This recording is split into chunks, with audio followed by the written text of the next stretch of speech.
Salut à tous, aujourd'hui vous allez voir une vidéo où je vous parlerai de ce que j'ai pensé du premier épisode de la saison 2 de Gomorrah.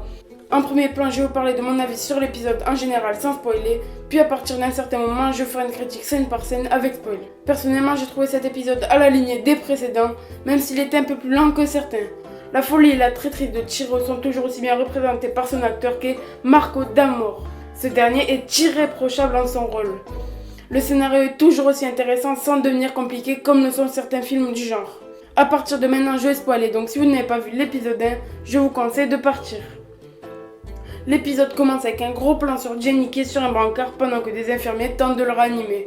Une scène assez bien faite où on essaie de nous faire croire à la mort de Jenny. On assiste ensuite à la retrouvaille de Don Pietro et des autres vieux du clan. On lui apprend ainsi que Jenny s'est fait tirer dessus. Mais ce qui m'étonne toujours chez lui, c'est sa réaction aux mauvaises nouvelles. On a l'impression qu'elles ne lui font pas d'effet. Déjà en prison, quand il avait appris la mort de sa femme, on a l'impression qu'il s'en foutait, mais j'avais pensé que c'était pour cacher son jeu aux policiers. Mais là non plus pour Jenny, ça n'a pas l'air de l'avoir chamboulé. La scène suivante est une alliance entre Chiro et Conte qui sont maintenant les deux pires ennemis des Savastano. Chiro insiste et Conte, avec hésitation, finit par accepter. On assiste ensuite à l'arrivée de Chiro chez lui, où il retrouve sa femme et sa fille. On comprend bien que ces deux dernières ont peur.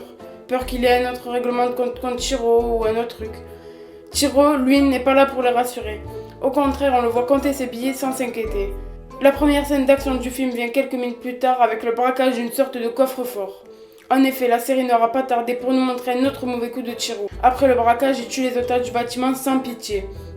Là aussi, Chiro reste très loin de celui qu'on voit avec sa famille. Peu de temps après, on assiste à une scène où la femme de Chiro est à la police pour un constat du portrait robot du mec qui a tiré sur Jenny. On reconnaît bien Chiro, mais malgré ça, sa femme le défend. Une scène qui nous prouve que Deborah aime encore son mari. On assiste ensuite à une scène où Chiro tente de convaincre un père de famille d'aller en prison à sa place, en échange d'argent qui revient donc logiquement à sa femme et sa fille.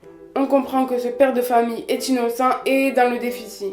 Il ne trouve plus d'argent, on ressent de la peine pour lui dans la scène où il est arrêté par la police.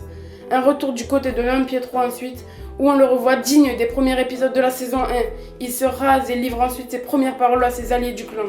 Il a la haine et combien reconquérir ce qu'il a perdu. Ça fait plaisir de le revoir comme ça parce que malgré tout on l'a très peu vu dans la saison 1. Mais le peu nous avait donné envie de le revoir. Un retour du côté de Chiro ensuite, où accompagné de sa famille, il est de retour dans son ancien appartement. Ce qui aurait pu rendre Deborah heureuse, mais ce n'est pas le cas, elle a toujours peur. On assiste ensuite à ce qui est pour moi une des scènes les plus fortes de l'épisode, où Deborah est avec sa fille dans un grand parc de jeux jusqu'au moment où elle la perd de vue. Pendant environ 1 minute, on assiste donc à une recherche de la fille par la mère, et on va jusqu'à ressentir l'angoisse de la mère.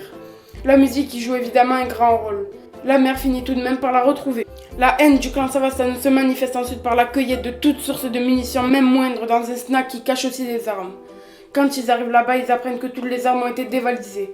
Une dizaine de minutes plus tard, on voit Chiro sexualiser à sa femme dans un restaurant.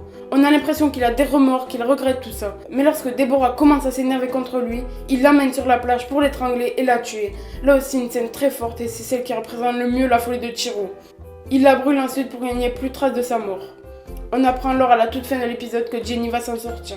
Voilà, j'espère que ma vidéo vous aura plu. Vous pouvez la liker, la partager ou vous abonner. À la prochaine.